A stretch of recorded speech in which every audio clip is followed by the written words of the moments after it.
Tonight we have some new information about some of the people arrested in a series of local ICE crackdowns that started back in May. 196 undocumented immigrants were rounded up.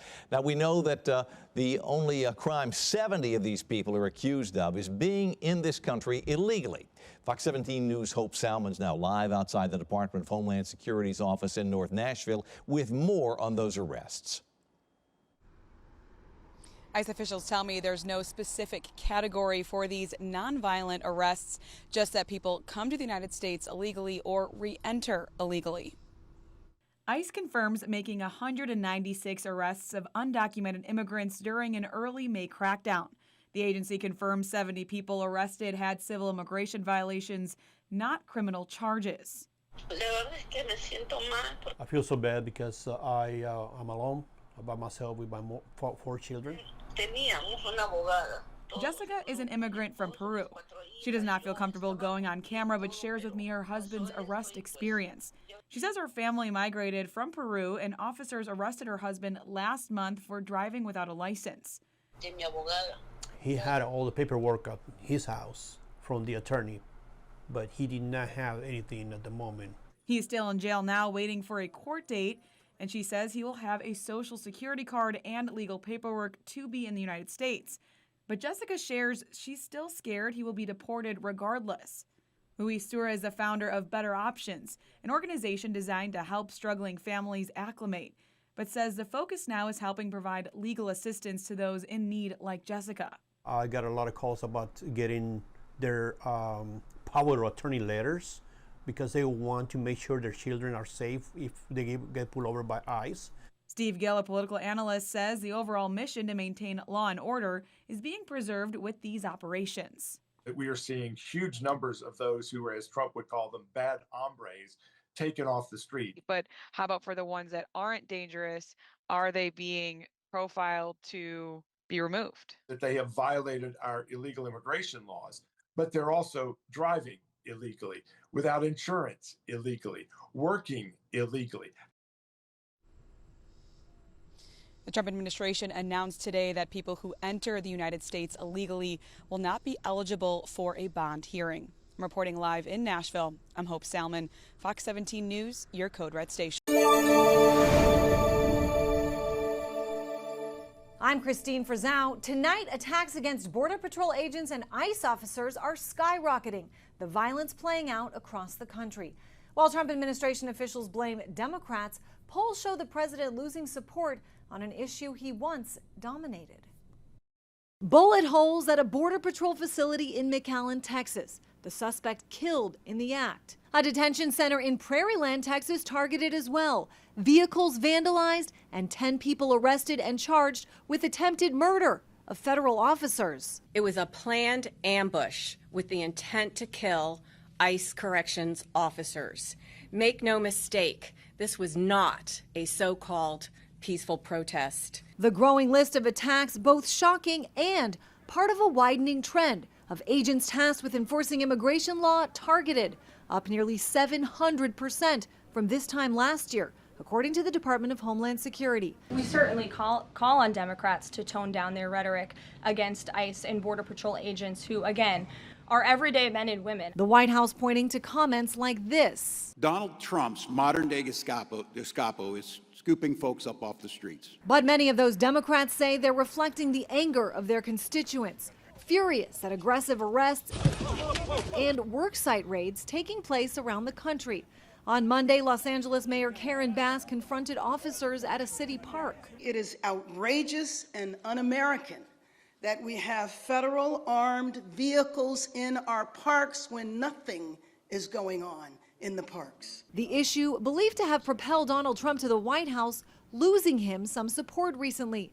A recent Quinnipiac poll showing 57% of people now disapprove of his handling of immigration, down from 46% in January. Still, law enforcement agencies are sounding alarm bells about the violence, vowing their crackdown on illegal immigrants is just getting started. Both ICE and U.S. Customs and Border Protection have just been given an unprecedented amount of money in the new Big Beautiful Bill passed by Congress. $178 billion for immigration enforcement, which among other things will mean far more agents to make arrests of people and detention facilities to hold them. I'm Christine Frizzau reporting. Angela, thank you. Law enforcement cracking down on violence and threats against immigration officers and police. In New York, the Justice Department charged Matthew White after they say he made several threats online against ICE agents and even their children. In Portland, Oregon, 4 suspects face charges after prosecutors say they attacked police officers during an Independence Day protest outside the city's ICE office. Agents also arrested 4 others accused of using improvised devices to damage Border Patrol vehicles during immigration enforcement in Los Angeles. And 10 suspects have been charged with attempted murder in the ambush shooting at an ICE facility in Alvarado, Texas, where 1 officer was shot in the neck. Another arrest made in last week's armed ambush of a Texas ICE facility just outside of Dallas, which led to a local police officer being shot in the neck. Federal investigators now say this man you see here, Daniel Sanchez Estrada, is the husband of one of those alleged attackers. FBI agents arresting him on Monday for tampering with case evidence. They say he was caught on camera, seen here, carrying boxes out of his home to his vehicle, including anti-government propaganda, one of them titled here, Organizing for Attack, Insurrectionary Anarchy. Police also finding handwritten training and planning documents for civil unrest targeting local law enforcement. Now, on July 4th, last week, the 10 suspects wore military-style gear, police say, including tactical vests, some in body armor. Prosecutors adding they launched fireworks at this ICE detention facility just outside of Dallas, luring 2 agents into the parking lot. Then one suspect allegedly fired 20 to 30 rounds from an AR-style 15 rifle from a nearby tree line. All 10 here now charged with attempted murder of a federal officer. One of El Salvador's most wanted criminals has been captured in Nebraska. ICE arresting the alleged MS-13 kingpin along with an associate in Omaha this week. The kingpin wanted for aggravated homicide of 5 victims, among other crimes. The National News Desk, Jeff Harris joining us. ICE says the Salvadorian national was on the top 100 wanted list. Jeff, what do we know about him so far? We know his name is Melvin Alejandro Varela Perez, and according to ICE, he's an alleged MS-13 kingpin. Officials say it appears he was in the U.S. for several years and has been wanted by El Salvador for over a decade. In a bust all caught on camera, ICE officers arresting Varela Perez on the side of the road in Omaha, Nebraska. Step out of the vehicle. Step out. Get out. Walk back to me. Keep on coming.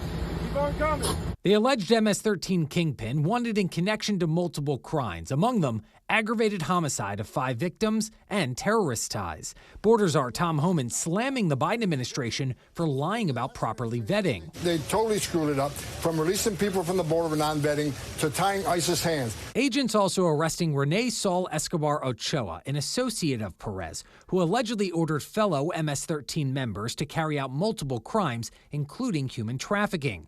Mark Zito, who heads ICE's Homeland Security investigations in Kansas City, addressing the bust. They thought they could hide in America's heartland, but they were sadly mistaken. Not on our watch. Meanwhile, 8 members of the 18th Street transnational gang were also taken down during a major police bust in Democratic Representative Alexandria Ocasio-Cortez's New York district. Queens District Attorney Melinda Katz saying the suspects are accused of unleashing terror onto Queens communities through brutal assaults, extortion, fraud, and drug trafficking. A spokesperson for the U.S. Attorney's Office telling Fox News Digital 7 of the 8 are in the country illegally. I know that we got at least 600,000 illegal aliens in this country with criminal records. Now, Democratic Pennsylvania Senator John Fetterman also taking to X Thursday to voice support for ICE following protests against the agency amid President Trump's immigration crackdown, writing in part right here, any calls to abolish ICE are inappropriate and also outrageous. Reporting for the National News Desk, I'm Jeff Harris. America's News Now. Breaking this morning, the manhunt for one of the FBI's most wanted suspects now over. Investigators finally captured Benjamin Hanil Song in Dallas, Texas, after he was on the run for 11 days. And thanks for joining us. I'm Jan Jeffcoat. It's Wednesday, July 16th. Authorities have been looking for Hanil Song after the brazen attack at an ICE facility in Texas that left one officer wounded. We want to get right to Angela Brown at the live desk, where, Angela, you also have some breaking developments about border security. First, though, give us the latest on this suspect who is now finally off the streets. Yeah, we're finding out more about how he was captured. Now, Benjamin Song is sitting in jail this morning after authorities tracked him down at an apartment complex in Dallas. Now, Song and 11 others are accused of launching an ambush-style attack on the Prairieland Detention Center just a few miles outside of Dallas. Song is also a U.S. Army Corps reservist as well. Now, during the attacks, one officer was shot in the neck. He's expected to survive. No other officers or ICE agents were hurt. Now, Song is now facing 3 counts of attempted murder or federal agents. His arrest follows charges against 2 others. You can see their pictures right back here. We're talking about John Thomas and Lynette Sharp, accused of helping him hide after that shooting. They're also accused of helping plan the attack through a Signal group chat. Now, according to Homeland Security, this is just the latest in a wave of attacks on federal agents. They say assaults on ICE agents are up. Look at this number, 830% from last year. And today we are also learning about something that apparently happened at our northern border. Border Patrol says they caught 5 Iranians and 2 people from Uzbekistan after they crossed illegally from Canada into New York. Now, all of them are now waiting to be deported. This is happening as fear is growing about possible Iranian sleeper cells hiding out in the U.S. after the U.S. military crippled several of Iran's nuclear sites last month.